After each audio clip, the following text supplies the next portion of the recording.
बिस्मिल्लाहिर्रहमानिर्रहीम।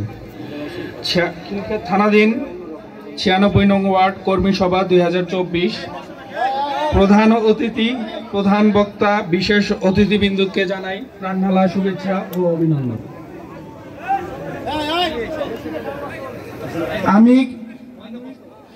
আপনারা সবাই একটু বসেন। এই 96 নং এই সবাই যার যার চেয়ারে বসো। বসো বসো, ঘুরে এদিকে ঘুরো, এদিকে ঘুরো। আচ্ছা কি করতেছে? এদিকে ঘুরতে ঘুরে বসতে বলতেছে না? চলে যাও, এদিকে এসো, বসো।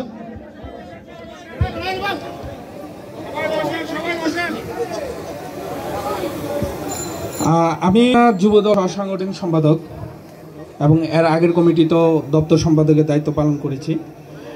আমি অ্যাকচুয়ালি এখানে বক্তব্য দেওয়ার উদ্দেশ্য হচ্ছে 96 নং ওয়ার্ড যুবদল যারা আগামীতে করবেন। আমি একসময় 96 নং ওয়ার্ড যুবদলের সাংগঠন ছিলাম, যখন আমাদের টিটু 96 নং ওয়ার্ড যুবদলের সাধারণ সম্পাদক ছিল। আমি আপনাদের উদ্দেশ্যে শুধু দুটো কথা বলতে চাই। সিনিয়র নেতৃবৃন্দ আছে, ওনাদেরকেও জানাতে চাই যে 96 নং ওয়ার্ড যুবদলের আগামীতে কমিটি নির্ধারণ করবে ঢাকা মহানগর উত্তর যুবদল, এবং যারা রাজপথে ত্যাগী পরীক্ষিত গত 28 অক্টোবর থেকে জুলাই বিপ্লব পর্যন্ত যারা এই আন্দোলন সংগ্রামে নিজের জীবন বাজি রেখে নিজের সর্বোচ্চ ত্যাগ দিয়ে যারা রাজপথে ছিল এবং যাদের রাজনৈতিক ব্যাকগ্রাউন্ড সবকিছু চেক করার পরেই কিন্তু দেওয়া হবে। সুতরাং আপনারা যারা নব্য বিএমপি, যারা নব্য আশা আকাঙ্ক্ষা, আপনারা বিএমপি করতেই পারেন, নব্য বলে আপনাদের করছি না, আপনারা বিএমপি করতেই পারেন। বিএমপি সম্পি কারোর জন্য না, শুধুমাত্র আমলিক করেছে এরকম বিএমপি সবাই করতে পারবে। কিন্তু আপনারা কমিটি এগুলো নিয়ে যদি কেউ কোনো ধরনের বিশৃঙ্খলা বা এই ধরনের কোনো আশা আকাঙ্ক্ষা বা এগুলো নিয়ে কোনো ধরনের বিশৃঙ্খলা সৃষ্টির চেষ্টা করেন খিলক্ষেত থানার ভিতর, সেটা আসলে ঢাকা মহানগর উত্তর এবং খিলক্ষেত থানা কোনোভাবে মেনে নিবে না।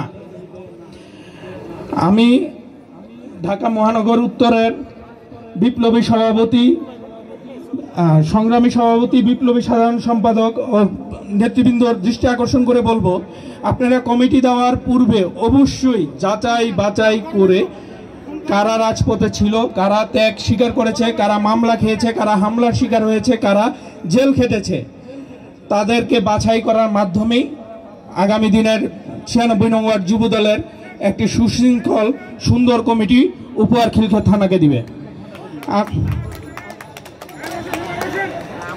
এবং আমাদের ঢাকা খিলক্ষেত থানা যুবদলের সাবেক সাধারণ সম্পাদক মনির ভাই, মুরাদ ভাই এবং সিনিয়র সহসভাপতি মনির ভাই, ওনারা আছেন।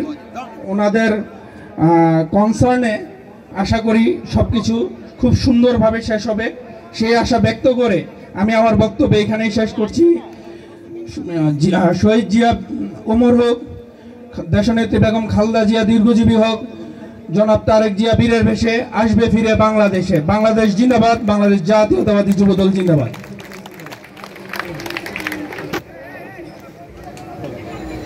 ধন্যবাদ প্রিয় সহযোদ্ধা।